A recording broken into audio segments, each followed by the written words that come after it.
Bendiciones, mis hermanos. En esta clase vamos a hablar sobre las puertas de la prosperidad. Es necesario entender que para nosotros entender la economía bíblica, tenemos que basarnos primero en la escritura, ¿cierto? Y para esto vamos a usar una base bíblica que se encuentra en Éxodo 6:6, que dice: por tanto dirás a los hijos de Israel, yo soy Jehová, y yo os sacaré de debajo de las tareas pesadas de Egipto, y os libraré de su servidumbre, y os redimiré con brazo extendido y con juicios grandes. Y en este caso vamos a utilizar una palabra, vamos a analizar una palabra, la cual es servidumbre. Servidumbre en el contexto bíblico, en hebreo significa esclavitud o cautiverio. Basado en el diccionario Strong, la palabra número 5659, que es abdut. Y aquí se muestra cómo se escribe en hebreo. En pocas palabras, significa un estado de servicio obligatorio.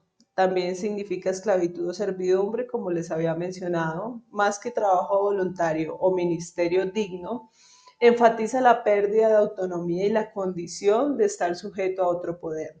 En las escrituras, la palabra funciona menos como una designación legal y más como un recordatorio de la dependencia de Dios para la liberación. Y quiero repetir esta frase donde dice: enfatiza la pérdida de autonomía y la condición de estar sujeto a otro poder. Pérdida de autonomía, es decir, uno pierde el control sobre sus decisiones, incluso sus emociones y sobre su pensamiento. Eso es lo que quiso hacer Faraón en este versículo que he sacado de la historia de Moisés cuando regresó a Egipto después de 40 años. Regresó a Egipto para anunciarle que el Señor los iba a sacar y los iba a liberar, los iba a libertar. Versículos antes de este versículo dice que Moisés le solicitó a Faraón que dejara ir a los hijos de Israel para que allí en el desierto le ofreciera sacrificios y le celebrara las fiestas al Eterno.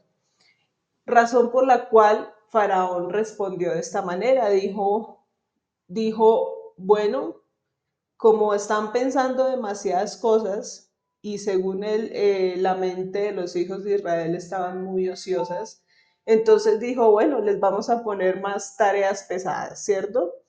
Y los voy a ocupar tanto que no van a tener tiempo de pensar.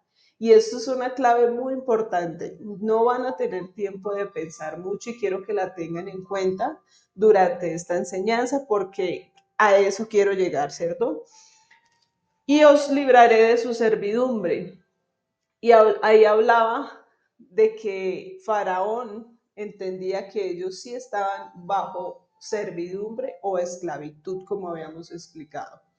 Entonces hay algo muy interesante acá y es que él dice que según decían los israelitas, era que ellos iban a ir a ofrecer sacrificios y era lo que él quería evitar que ellos hicieran, celebrar las fiestas o dedicarles sacrificios al Señor en el desierto. O incluso en la tierra de Gosén, que era donde estaban ellos, ¿cierto? Aquí me parece muy interesante porque él hace hincapié en que él lo que más tiene que evitar es que los hijos de Dios ofrezcan sacrificio. Y aquí vamos a dar un contexto eh, sobre el cual estaba el pueblo de Israel en ese entonces, sujeto, digamos, a unos poderes, a un sistema religioso, político, económico, y los cuales son, como les había comentado, el religioso, político y económico, que por los cuales se regía Egipto. Estos tres poderes, como por ejemplo la religión, como bien sabemos, Egipto, en la cultura egipcia, se basa profundamente en creencias, en dogmas, en en una conexión muy profunda con los dioses paganos o los dioses antiguos. Muchos conocemos sobre la cultura egipcia, mucho lo aprendimos en la escuela, mucho lo escuchamos y sabemos relacionar estos contextos, ¿cierto? La religión, para entender más o menos sobre qué poderes o bajo qué poderes estaban sometidos el pueblo de Israel, vamos a hablar sobre el poder religioso, el cual viene de una palabra en latín que se llama religiare, significa atar o unir. ¿Por qué lo pongo en latín? Porque antes esa palabra no tenía una etimología en hebreo antiguo o en arameo. Esa nació después de la resurrección del Señor Jesucristo, basado en el nuevo poder religioso de ese entonces, del primer siglo, que era el poder de Roma. Entonces ellos, lo que su finalidad siempre fue atar o unir a las personas a sus dioses de alguna manera, imponerlos para que todos se rindieran bajo esos dioses, ¿cierto? Y esa misma costumbre la traía Egipto, es decir, que eso venía fundamentado desde Egipto. El poder político, que también es una palabra, de hecho, hebrea, que es misra, que significa dominio o gobierno. Esa palabra viene de Misrayim, que significa Egipto. Es decir, que la palabra política originalmente nace en Egipto. Muchos conocimos también la pirámide de las jerarquías egipcias, que no voy a profundizar porque se me puede alargar mucho el video, pero quiero darles más o menos una noción y un contexto sobre cómo se encontraba Egipto en ese momento y bajo qué poderes estaban sometidos en esa esclavitud, ¿cierto? El poder económico es otra palabra, economía, no viene ni siquiera del hebreo ni del hebreo antiguo, sino que también nace a partir del griego. Me atrevería a decir que cuando nació, cuando imperó Alejandro Magno y cuando nació Grecia, apareció la palabra oikonomía, que significa administración del hogar, que es oikos y nomos, ley, regla.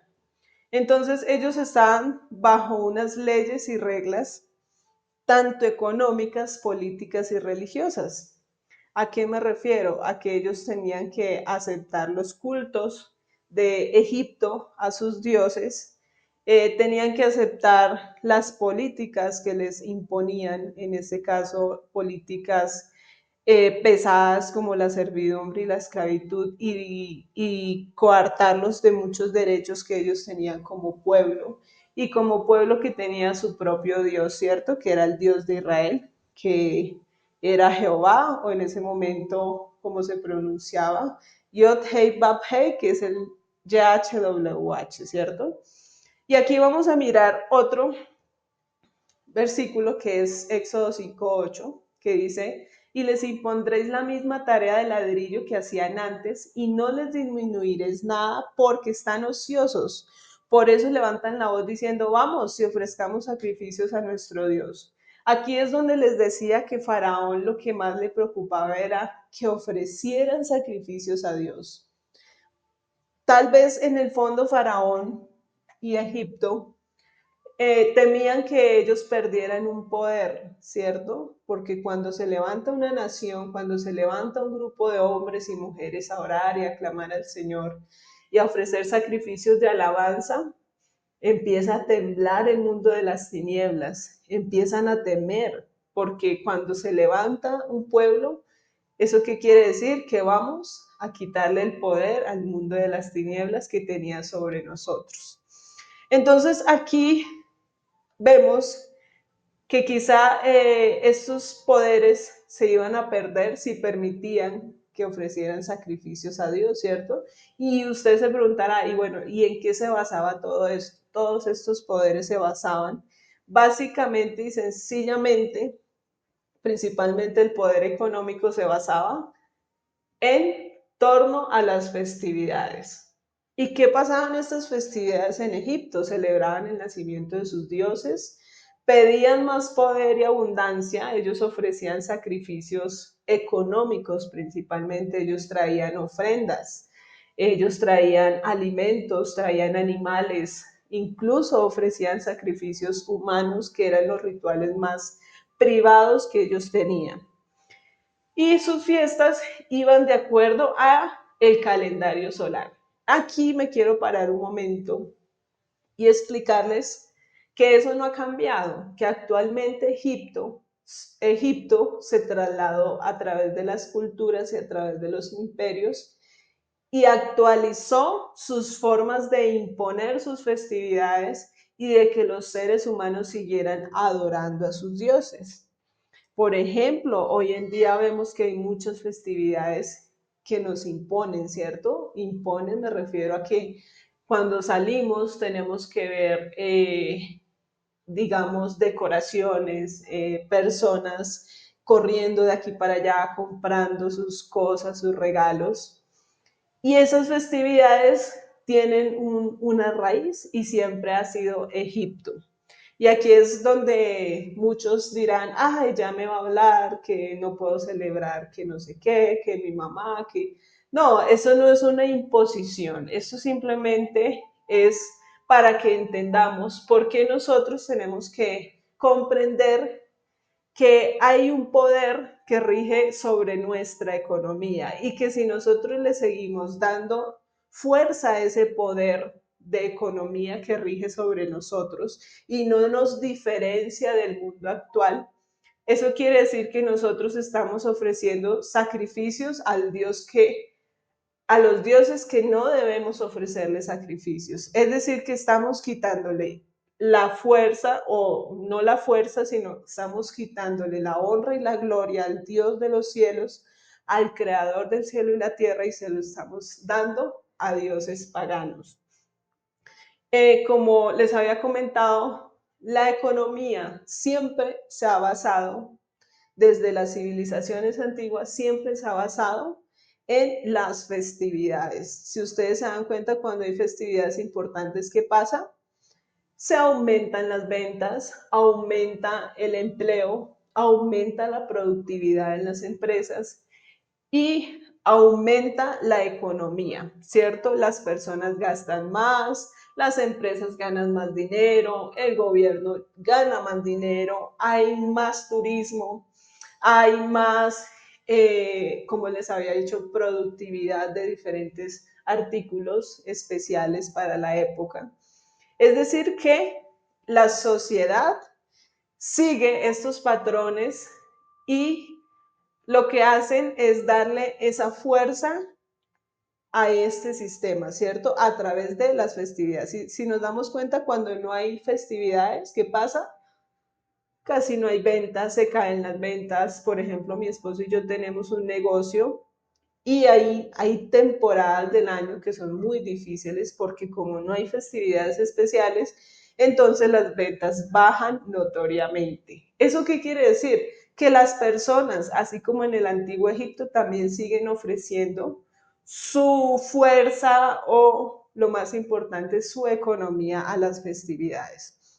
Y algo muy interesante aquí es que las fiestas siempre han ido de acuerdo a un calendario. En la antigüedad era el calendario solar. Actualmente tenemos un calendario revuelto. ¿A qué me refiero? Revuelto con el calendario judío, el calendario griego y el calendario romano, pero eso no lo voy a explicar porque me extendería mucho. Quiero darles como una noción sobre lo que nosotros necesitamos entender sobre la política, sobre la economía y por qué nosotros necesitamos renunciar a esa sujeción y a esa servidumbre a la cual nos tienen sometidos en este momento. Y yo le estoy hablando especialmente al pueblo de Dios. Y vamos a ver qué festividades egipcias habían. La Wepet Rentet, que era la apertura del año, eh, ese iba de acuerdo, si no estoy mal, de acuerdo al crecimiento del río Nilo. Especialmente en ese tiempo se les ofrecían sacrificios a este dios para que el río Nilo nunca dejara de mantener su inundación correcta, para que las siembras estuvieran siempre regadas con agua del río Nilo y dieran los frutos esperados y la abundancia de la que gozaba en ese momento Egipto. Y por eso se honraba al dios sirio, que es Soptet, que es el mismo, que también son el dios Osiris, y Hapi, que es el dios del Nilo. Aproximadamente en junio del calendario actual se celebraban estas dos fiestas. Esta fiesta, perdón. ¿Por qué cambiaron las fiestas del Año Nuevo actualmente? Porque entró el gobierno de Cristo, que fue lo que marcó un antes y un después, como sabemos, antes de Cristo y después de Cristo.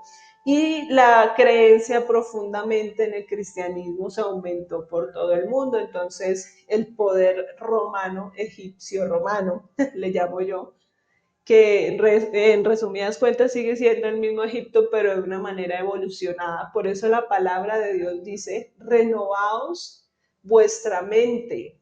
Por eso es necesario que para que nosotros entendamos estos tiempos, le pidamos al Señor que renueve nuestra mente y entendamos que el mundo oscuro de Egipto de hace muchas civilizaciones, de hace muchos años, se sigue presentando en la actualidad, pero de maneras diferentes para que nosotros no lo notemos.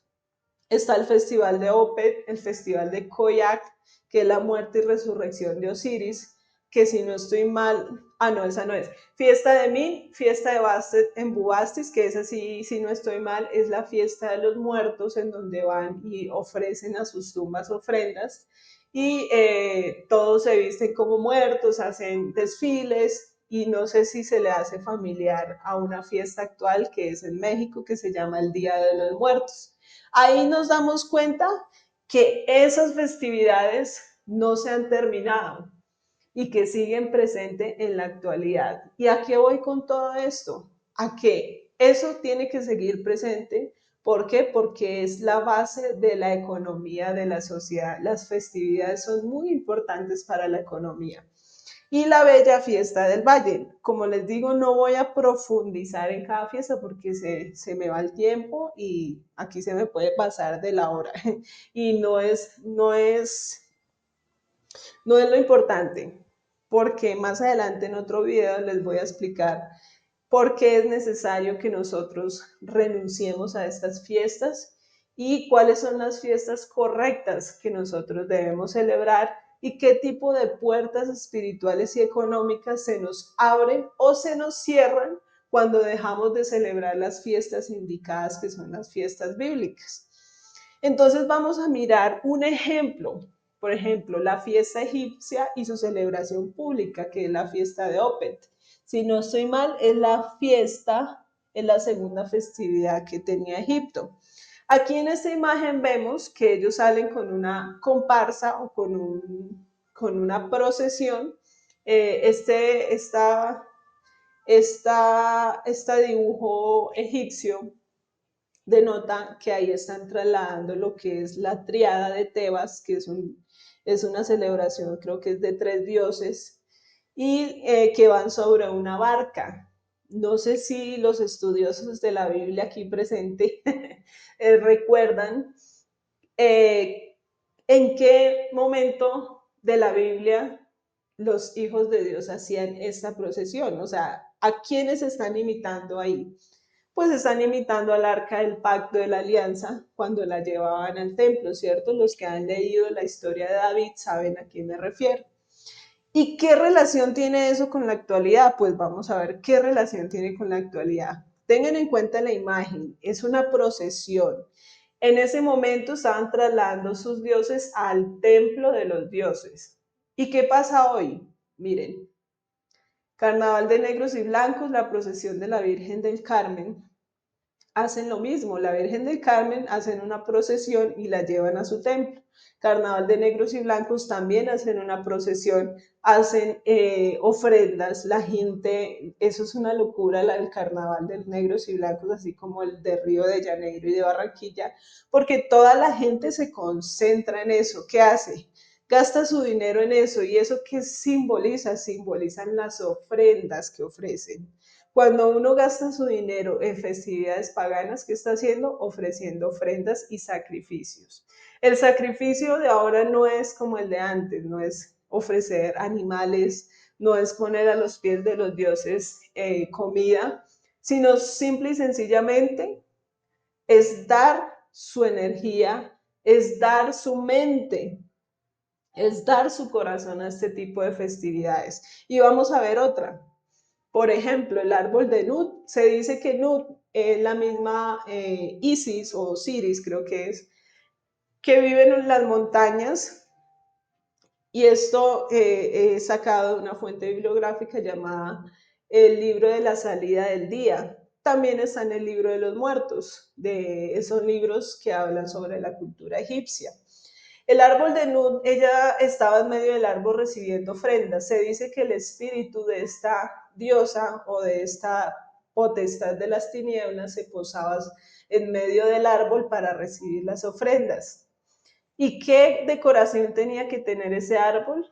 Pues tenía que estar vestido de decoraciones rojas, azules y verdes. Y cuando llegaba el inicio de diciembre del 2025, que es a las 12 de la noche, pues ella se posaba en medio del árbol y recibía las ofrendas y a cambio ella les daba una paz en su casa, les daba una falsa alegría, porque el mundo de las tinieblas no ofrece nada verdadero, sino que todo es falso. Y ofrecía una falsa comunión y abundancia. ¿Y qué pasa ahora? Se celebra la Navidad el 25 de diciembre a las 12 de la noche y las decoraciones casualmente son los mismos colores que se le ofrecían a la diosa Nut. ¿Qué quiere decir eso, mis hermanos y amigos que están escuchando esta clase? Que eso no ha cambiado y que si nosotros seguimos ofreciendo esas ofrendas y seguimos haciendo esos mismos rituales, ¿qué quiere decir eso? Que nosotros estamos dándole nuestra economía a los dioses paganos. ¿Y a qué nos está llamando Dios? Vuelvan a las sendas antiguas, vuelvan y pregunten por los caminos antiguos, como dice la palabra de Dios. Es decir, que soltemos las celebridades paganas, dejemos de ofrecerle nuestras ofrendas a los dioses paganos. Y por esa razón, a veces nosotros nos vemos que nuestra economía fluctúa mucho. ¿Qué quiere decir eso? Que unos días estamos arriba, muy prósperos, pero otros días estamos muy mal económicamente. Y aquí es donde el Señor está haciendo un llamado a nuestros corazones y nos está diciendo, vuélvanse, vuélvanse a mí, vuelvan a celebrar mis fiestas. Y antes de que aquí, digamos, los protestantes me digan, no, es que eso es de los judíos, no, es que nos quieren hacer regresar otra vez a la religión judía o no otra vez, sino quieren hacer que nosotros seamos judíos, no. No, porque una cosa es celebrar las fiestas conforme al antiguo pacto y otra cosa es celebrar las fiestas conforme al nuevo pacto. Y aquí ya muchos están diciendo, no, pero la iglesia primitiva, la iglesia de Jesucristo, no celebraron las fiestas. Pues bien, vamos a mirar acá.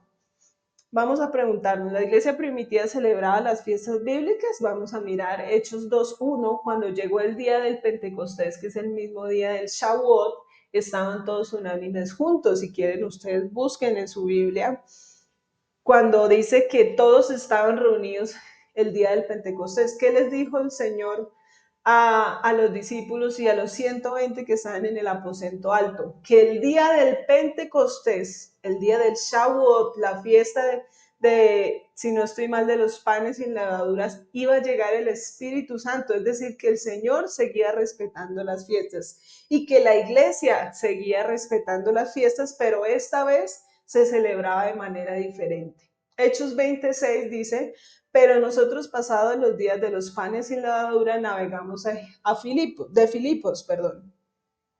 ¿Qué quiere decir esto? Que los hermanos seguían celebrando las fiestas bíblicas, porque esto abre puertas de bendición y más en otro video les voy a explicar cómo se abren puertas de abundancia y de bendición en las fiestas. Y el Yom Kippur, que es cuando el Señor liberó al pueblo de Israel en el tiempo de Esther, cuando iban a ser asesinados. Esta también es una fiesta bíblica que dice en Hechos 27:6, pasado mucho tiempo y siendo ya peligrosa la navegación por haber pasado ya el ayuno. Se rumora que ahí Pablo se refería al ayuno del Yom Kippur, que son 3 días de ayuno. Primera de Corintios 5:7 al 8, limpiados pues de la vieja levadura y celebremos la fiesta. ¿A qué se refiere esto? A que ya no celebremos las fiestas como lo hacían antiguamente el pueblo de Israel, que no lo hacían de corazón, sino conforme al nuevo pacto. Es decir, celebrémosla, pero en conmemoración de que el Señor fue el sacrificio y que nosotros tenemos que volver a esas fechas para que no celebremos los dioses antiguos de Egipto, sino el Dios de los cielos y de la tierra, el que vino y se hizo carne y murió por nosotros. Así que sí, para sorpresa de muchos, la iglesia primitiva sí celebraba las fiestas bíblicas según el nuevo pacto. ¿Y cómo cambió esto? Muchos se preguntarán, pero ¿por qué no nos enseñaron eso desde niños en la iglesia?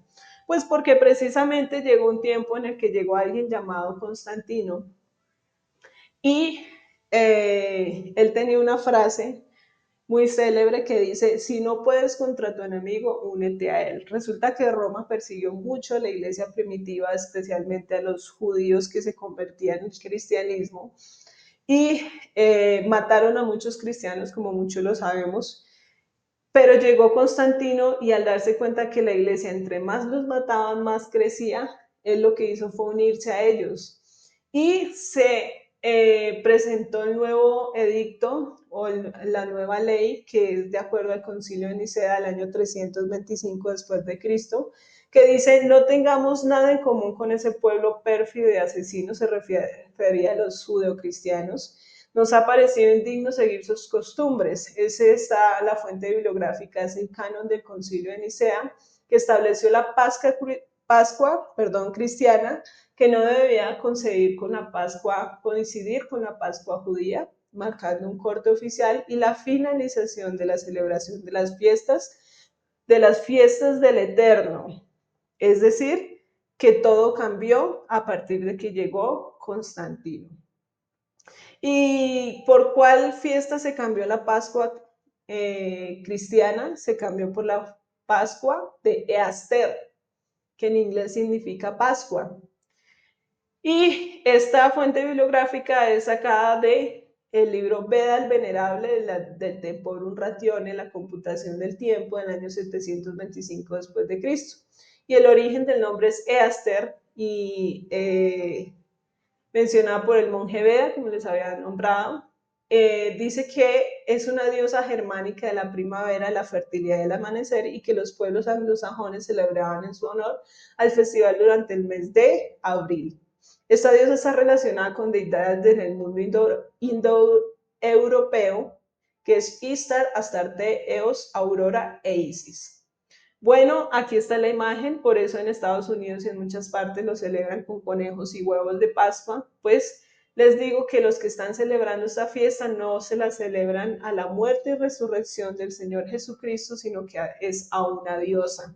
Por eso nosotros fallamos, por eso el Señor nos está llamando a volver a sus fiestas. Y en el próximo video voy a explicarles qué simboliza cada fiesta del Eterno y qué simboliza cada fiesta del mundo pagano y qué portales espirituales abren y afectan nuestra economía y destruyen nuestras finanzas. Y por eso en este tiempo el Señor nos está abriendo los ojos y nos está diciendo, volveos a los caminos antiguos y volved a celebrar las fiestas del Eterno. Bendiciones a todos y los espero en el próximo video que va a estar súper interesante. Dios los bendiga.